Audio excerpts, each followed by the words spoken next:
मैं एक ऐसी मिसाल बनाऊंगा, इसे ऐसा सबक सिखाऊंगा कि आज के बाद कोई भी मुझे आंख उठाकर देखने से पहले 100 बार सोचेगा। तू भी आखिरी बार सोच ले, बस 2 मिनट है तेरे पास।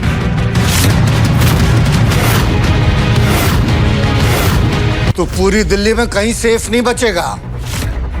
अरे दिल्ली तो क्या, तू पूरे इंडिया में सेफ नहीं बचेगा। और तेरा क्रियाक्रम भी कोई नहीं करेगा, ये वादा है बांगा का। बड़े बड़े दावे कर रहे हो। 1 मिनट रुक जाओ। 1 मिनट बहुत होता है हवा का रुख बदलने के लिए। मैं तो पूरा मौसम बदलने वाला। सुना गंदी नाली के कीड़ों। 1 मिनट में तो मैं तेरा हुलिया बदल दूंगा।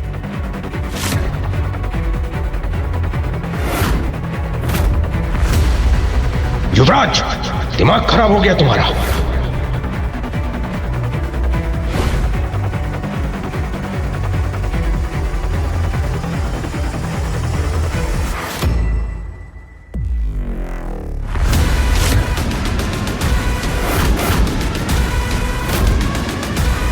हरमन सर,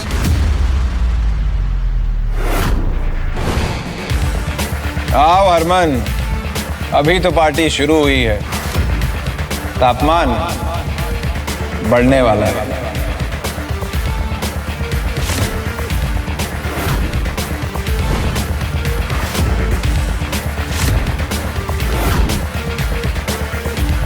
मिस्टर हरमन बेदी, 2 कौड़ी के रणविजय, तेरा खेल तमाम। दी एंड। मैम, ये सही वक्त है मिस्टर बेदी को इम्प्रेस करने का।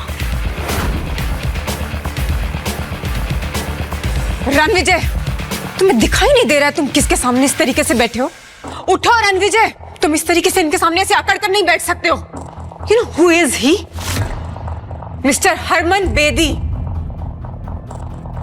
Gate up. मुझे इंस्ट्रक्शन देने वाली तुम कौन होती हो Heera? You are not my wife any more, remember. आज हरमन बेदी मेरे सामने घुटने टेकेगा।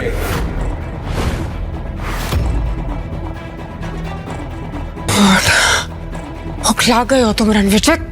मैं अभी भी कह रही हूँ तुम्हें खड़े हो जाओ, अभी के अभी। उठो अभी के अभी। वैसे भी इतने बड़े इवेंट में होने की तुम्हारी औकात नहीं है। मामूली तुम्हारी सोच है हीरा। मेरी औकात और ताकत का नजारा तुम अब देखोगी।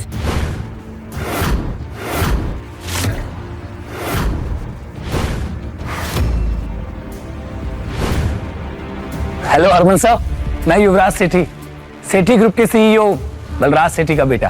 बलराज तो समझदार है, तुम उसके बेटे होते हुए इतने बेवकूफ कैसे निकले? Welcome welcome mister Bedi. क्या शानदार पार्टी आपने थ्रो की है। मतलब एवरीथिंग इज सो परफेक्ट। सिर्फ यहाँ पर एक मच्छर घुसा है और वो मच्छर मरने के लिए छटपटा रहा है। बस कुछ ही पलों की बात है, उसके बाद हम इस मच्छर को यूं मसल दें। अब हरमन सर, मेरे डैड आपके साथ क्यों नहीं आए? तुझे अपने बाप के बिजनेस का मजाक उड़ाने में मजा आता है ना? सर, मैं और डैड तो आपके लिए इतने सालों से काम कर रहे हैं। बड़ा तीसमार खां समझता है तू अपने आप को, है? मुझे तुम्हारे जैसे जाहिल से बात करने का कोई शौक नहीं है। सर, आपको मेरे बारे में जरूर बहुत बड़ी गलतफहमी हुई है। सर, तमाशा मैं नहीं कर रहा हूं सर, तमाशा तो ये कर रहा है। जानते हैं कौन है ये 2 कौड़ी का इंसान, कपूर्स का एक्स दामाद। सर, पिछले 5 सालों से ईरा के टुकड़ों पे पल रहा था सर ये। आज इसकी मौत इसे आपके सामने लेकर आई है ना हरमन सर?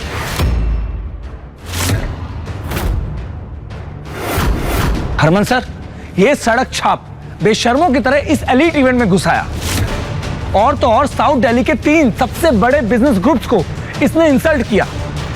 सर, यहां तक कि आपके लिए रखी ये वीआईपी सीट पर जा बैठा। जेब में अठन्नी नहीं और हेकड़ी ऐसी जैसे कहीं का कोई राजा हो। आज तो इसकी हेकड़ी का तेल भी निकलेगा और जनाजा भी। इस फटीचे को तो मैं अभी यहां से बाहर फेंकता हूं। सही का बाहर फेंकवा देना चाहिए, लेकिन इन्हें नहीं। तुम सबको।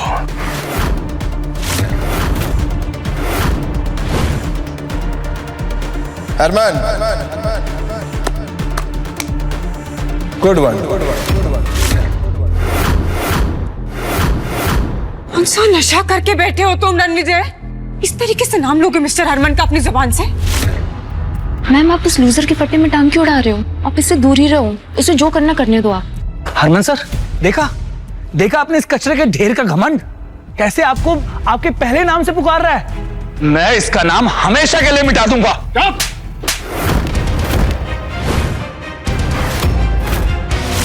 हरमन जी, आपने युवराज को थप्पड़ क्यों मारा? ईरा मैम जल्दी यहाँ से निकलते, वरना रणविजय का गुस्सा बेदी सर आप पे ना निकाल दे। उसने खुद ब खुद अपनी मौत को बुलावा दिया, हम इस पे कुछ नहीं कर सकते।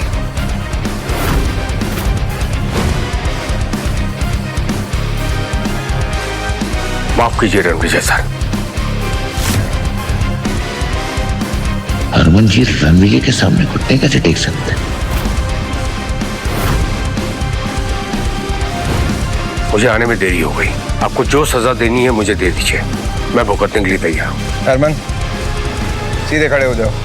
हरमन, अगर तुम पहले आ जाते तो मैं ये ना देख पाता कि तुम्हारी परछाई में यहाँ लोग कितने घमंडी होते जा रहे हैं। जिन लोगों की औकात प्याज टमाटर की रेडी चलाने की है, उन्हें तुमने पूरा बिजनेस सौंप रखा है दिल्ली का।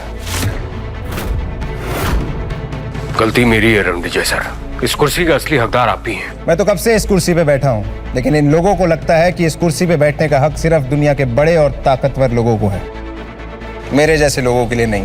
तुम्हें क्या लगता है? किसमें हिम्मत है जो रणविजय सर को इस कुर्सी पे बैठने से रोक सके? आज के बाद जो भी इनकी बेइज्जती करेगा ना, उसे मेरे गुस्से का सामना करना पड़ेगा। हरमन सर, आपको बहुत बड़ी मिसअंडरस्टैंडिंग हुई है। ये एक निकम्मा नकारा कपूस का ठुकराया हुआ एक्स दामाद है। आप ये क्या कर रहे हैं सर?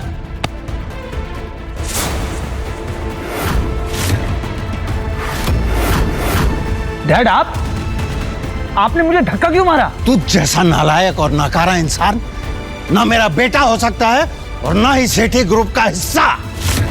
तूने मेरी 30 साल की मेहनत को मिट्टी में मिला दिया। मिस्टर सेठी, ये क्या कर रहे हैं आप इस रणविजय के लिए युवराज को गुस्सा कर रहे हैं? ये मेरा एक्स हस्बैंड है मिस्टर सेठी, और मैं इसकी रग रग से वाकिफ हूं। डैड, इस पालतू और फालतू आदमी के लिए आपने मुझे धक्का मारा। आज मेरा अपना खून मेरी विरासत के लिए खतरा बन गया है। रणविजय, ऐसा क्या गेम खेला है तूने जो मेरे डैड मुझे मार रहे हैं? तेरे डैड ने तेरी तरह घमंड का चश्मा नहीं पहना हुआ, असलियत जानते हैं। युवराज, आज तू सिर्फ मेरे लिए एक शर्म बन के रह गया है। मैं तुझे अभी इसी वक्त सेठी ग्रुप से बेदखल करता हूं। गार्ड्स, ले जाओ इसे और मुंह बंद कर दो इसका। डैड प्लीज, आप ये क्या बोल रहे हैं? डैड, आखिर कौन है ये आदमी जिसकी वजह से आप मुझे अपने बेटे को बेदखल कर रहे हैं? डैड, मेरी बात सुनिए। डैड। बलराज, अगर आज तुम 10 मिनट लेट हो जाते हो तुम्हारा पूरा का पूरा एम्पायर खत्म हो जाता, क्योंकि रणविजय सर अगर किसी का मुकद्दर बना सकते हैं तो मिटा भी सकते हैं। हरमन जी, मैं आपके आगे हाथ जोड़ रहा हूं। मैंने आपके लिए 30 सालों तक काम किया है। आपको मेरी वफादारी का वास्ता है सर। मेरा अपना खून आज मेरे मुंह पे कालिक पोत के चला गया है। हरमन जी, मैं आपके आगे हाथ जोड़ता हूं, प्लीज मेरी इज्जत मिट्टी में मिलने से बचा लीजिए, प्लीज। आपका इस बारे में क्या बोलना है सर? बलराज सेठी एक बहुत ही पावरफुल और सक्सेसफुल एम्पायर का सीईओ है, तो आज क्यों सर झुकाना पड़ रहा है? सेठी ग्रुप हरमन के साथ 30 सालों से फल फूल रहा है, तो आज क्यों ये दिल देखना पड़ रहा है? बलराज, तेरे बेटे को कैसे माफ करूं? घास, मेरे बेटे को वापस लेके आओ। वो रणविजय सर से माफी मांगेगा। मिस्टर सेठी, आप गलत कर रहे हैं। ये रणविजय की क्या ही औकात जो युवराज इससे माफी मांगेगा? चुप रहो तुम। तुम्हारी वजह से आज मेरा बेटा ये स्टूपिड हरकतें कर रहा है, समझे? मुंह क्या देख रहे हो मेरा? माफी मांगो रणविजय सर से। रणविजय सर, इस बदतमीज का फैसला आप कीजिए। आप इसे चाहे जो सजा दे दीजिए सर, मुझे मंजूर है। ये वही है ना जिसने मुझे धमकी दी थी कि मेरी टांगे तोड़ेगा, मुझे धक्के मार के बाहर निकालेगा। और हाँ, मुझे ये भी कहा था कि मैं कपूर परिवार का निकम्मा एक्स दामाद हूं। युवराज, तू अपने आप को बहुत बड़ा आदमी समझता है ना, लेकिन शायद तूने वो कहावत नहीं सुनी, ऊंट पहाड़ से छोटा ही होता है। और हीरा, तुम बड़ी तरफदारी कर रही थी इस आदमी की। अब बताओ क्या कहना है इसके बारे में? बलराज, तुम मेरी जगह होते तो क्या सजा देते युवराज को?